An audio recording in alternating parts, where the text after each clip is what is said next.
नमस्कार. शिक्षण संचालनालयाचं अत्यंत महत्त्वाचं पत्र 17 डिसेंबरला या ठिकाणी निर्गमित झालेलं आहे. या संदर्भाने आजचा हा व्हिडिओ खास महत्त्वाचाच आहे.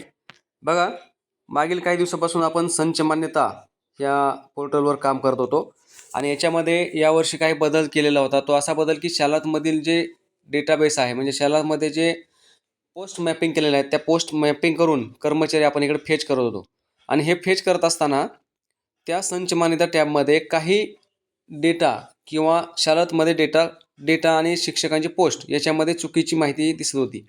म्हणजेच एखादा शिक्षक हा पदवीधर असेल तर त्याच्यापुढे असिस्टंट टीचर असं दिसत होतं आणि जो मुख्याध्यापक वगैरे आहे त्यांच्यापुढे असिस्टंट टीचर अशा काही गोष्टी लागलेल्या होत्या. तर त्याच्यामध्ये बदल करण्याची संधी 17 डिसेंबर 2025च्या या पत्राने आपल्याला उपलब्ध करून देण्यात आलेली आहे.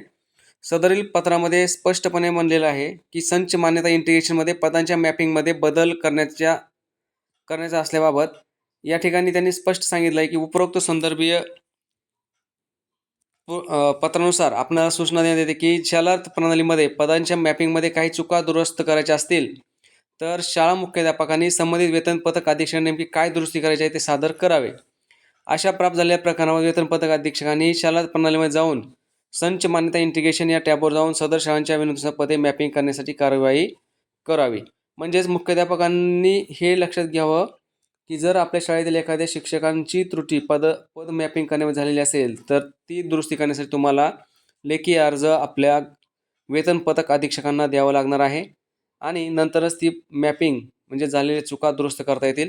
अशा प्रकारचं अत्यंत महत्त्वाचं पत्र हे आज आपल्या सर्वांसाठी निर्गमित केलेलं आहे 17 डिसेंबर 2025ला. या पत्राच्या अनुषंगाने यथोचित आपण माहिती घेऊन कार्यवाही केल्यास येणाऱ्या अडचणी दूर होतील. धन्यवाद.